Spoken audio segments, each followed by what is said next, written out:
अल्हम्दुलिल्लाह रब्बिल आलमीन वस्सलातु वस्सलामु अला सय्यिदिल अंबिया'i वल मुरसलीन अम्मा बाद फ़अऊज़ु बिल्लाहि मिनश शैतानिर रजीम बिस्मिल्लाहिर रहमानिर रहीम। अस्सलाम वालेकुम नाज़रीन, मैं मोहम्मद आबिद खान हूँ और आप यूट्यूब चैनल देख रहे हैं। नाज़रीन, इंजीनियर मोहम्मद अली मिर्ज़ा साहब के हवाले से काफ़ी देर बाद आपसे बात करने लगा हूँ। एक्चुअली मेरे और भी काफ़ी सारे काम होते हैं और मैंने और भी वीडियोज़ बनानी होती हैं दीनी मौज़ूआत पे, तो इसलिए इंजीनियर मोहम्मद अली मिर्ज़ा साहब के हवाले से बात करने का मुझे कम मौका मिलता है। नाज़रीन, इससे पहले कि मैं केस पे बात करूँ, मैं आपको बताना चाहता हूँ कि मैंने एक चैनल बनाया है और जिसमें मैं अरबी की जो टेक्निकलिटीज़ हैं कुरान और हदीस के हवाले से वो सिखा रहा हूँ।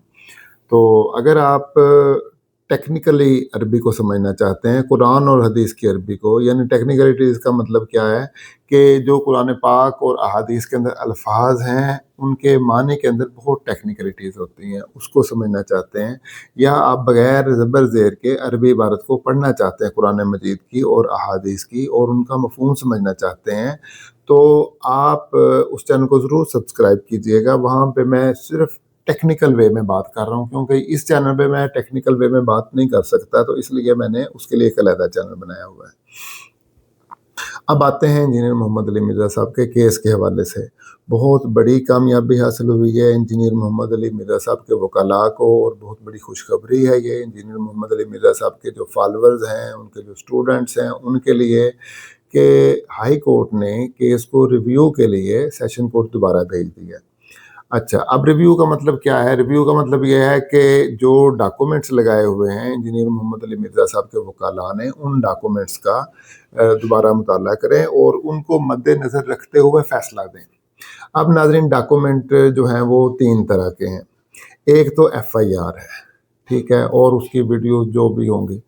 उसके अलावा जो इंजीनियर मोहम्मद अली मिर्ज़ा साहब के जो मुखालिफ, यानी कि जो मुद्दई है, यूँ समझ लीजिए, तो उन्होंने जो फतावाजात साथ लगाए हैं, वो फतावाजात हैं। और दूसरा जो है, इंजीनियर मोहम्मद अली मिर्ज़ा साहब के हक़ में जो फतावाजात आए हैं, वो हैं।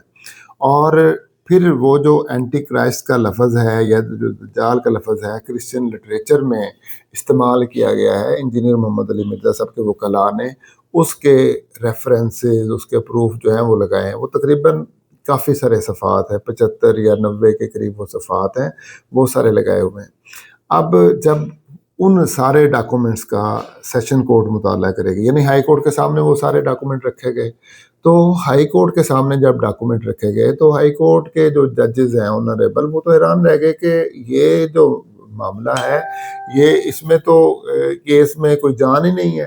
तो फिर जब केस में जान ही नहीं है, तो सेशन कोर्ट ने इंजीनियर मोहम्मद अली मिर्ज़ा साहब की ज़मानत क्यों नहीं यानी ज़मानत दी, यानी ज़मानत जारी क्यों नहीं की?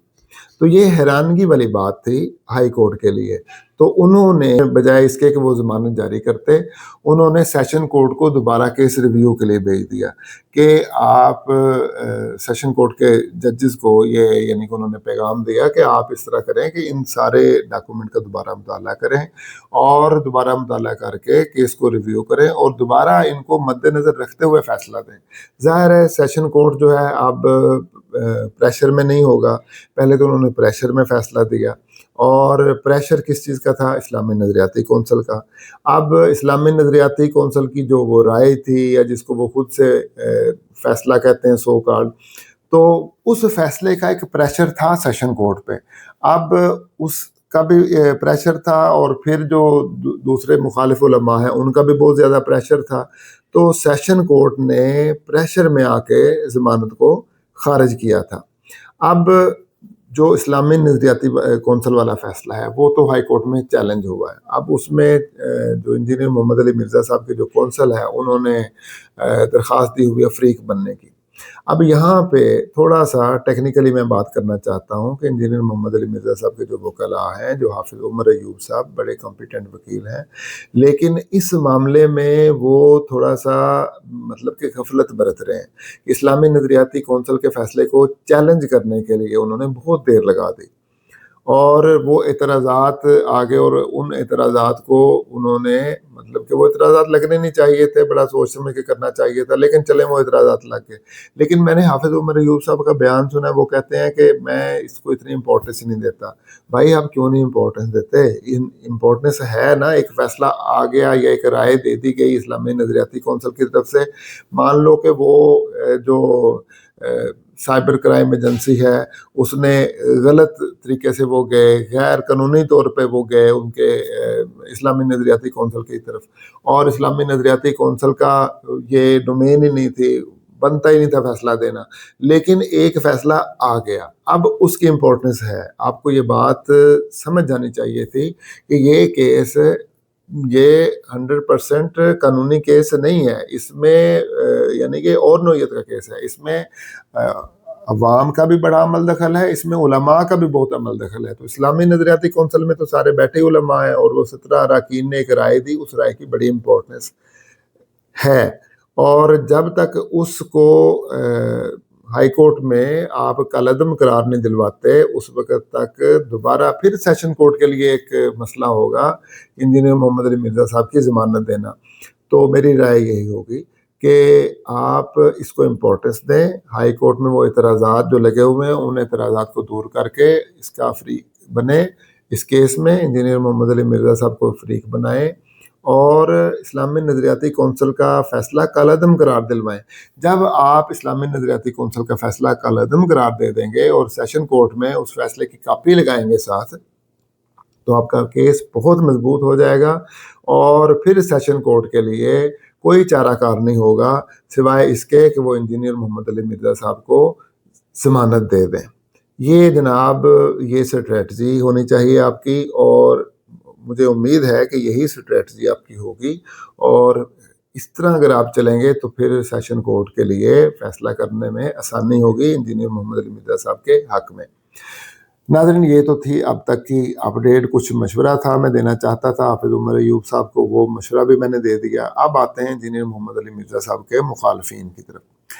وہ مخالف چاہے وکلاء ہوں، چاہے علماء ہوں، چاہے اینکر ہوں، اور یہ 3 طرح کے لوگ جو ہیں وہ سوشل میڈیا پہ اور یوٹیوب پہ اور اس طریقے سے یہ انجینئر محمد علی مرزا صاحب کے خلاف نفرت پھیلا رہے ہیں، بہت زیادہ نفرت، اور کنفیوز بھی لوگوں کو کر رہے ہیں، اور لوگوں کو یہ بتا رہے ہیں کہ انجینئر محمد علی مرزا صاحب گستاخ رسول ہیں، نعوذ باللہ من ذالک، اور فیصلہ ان کے خلاف آنا ہی آنا ہے، اور اگر سزائے موت کا حکم نہ آیا تو وہ تو ہو ہی جائے گی، عمر قید تو ہو ہی جائے گی۔ یہ جناب انہوں نے بیانیہ بنایا ہوا ہے انجینئر محمد علی مرزا صاحب کے وکلاء نے، اور مخالف علماء نے، اور اینکرز نے، حالانکہ اس بیانیے میں ذرا بھی جان نہیں ہے، اور ایسا کچھ بھی نہیں ہونے لگا، اور ایسا کچھ بھی نہیں ہونا، کچھ بھی نہیں ہونا ایسا۔ اور پھر ہونا کیا ہے کہ جب ان کا بیانیہ جو ہے وہ مطلب کہ پاش ہو جائے گا، ختم ہو جائے گا، جان ہی نہیں رہے گی، انجینئر محمد علی مرزا صاحب کی ضمانت جب ہو جائے گی، پھر انجینئر محمد علی مرزا صاحب کے حق میں فیصلہ آئے گا، تو پھر کیا ہوگا؟ پھر یہی علماء، یہی اینکر اور یہی وکلاء، ان کے پاس ایک ہی بات ہوگی کہ جناب جج بک کے ہیں، جناب پیچھے احمدی ہیں، قادیانی ہیں، مرزائی ہیں پیچھے، اور پیچھے امریکہ ہے، اور پیچھے یورپین یونین ہے، اور یہود و نصارہ کی لابی ہے پیچھے، لیں جی آ جا کے پھر یہی بات ہی ہونی ہے۔ یعنی میں شروع دن سے سمجھا رہا ہوں کہ آپ کے فیصلے، آپ کا جو وہ فتویٰ ہے اس فتوے میں جان نہیں ہے، آپ نے جو گستاخی رسول کا فتویٰ لگایا اس فتوے میں جان نہیں ہے، اور اگر ایمانداری سے ججز دیکھیں اور ایمانداری سے اس کیس کو لے کے چلیں تو انجینئر محمد علی مرزا صاحب کو ان کو اب تک بری کر دینا چاہیے تھا، لیکن چونکہ وہ انڈر پریشر ہیں، وہ علماء کی دھڑے بندی ہے، اور علماء سارا ایک انہوں نے ان کے خلاف انجینئر محمد علی مرزا صاحب کے خلاف ایک محاذ کھولا ہوا ہے، اور ججز پریشر میں ہیں، اس وجہ سے یہ دیر ہو رہی ہے۔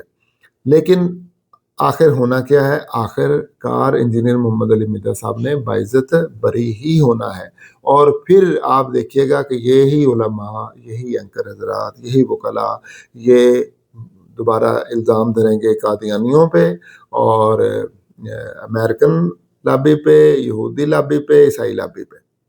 بہرحال ناظرین جو بھی ہو، اللہ تبارک و تعالی بہتر کرے انجینئر محمد علی مرزا صاحب کے حق میں، اور جلد از جلد ان کو بعزت بری کرے۔ انہی دعائیہ کلمات کے ساتھ میں اپنے بلاگ کا اختتام کرتا ہوں۔ وما علینا الا البلاغ المبین۔ والسلام علیکم ورحمۃ اللہ وبرکاتہ۔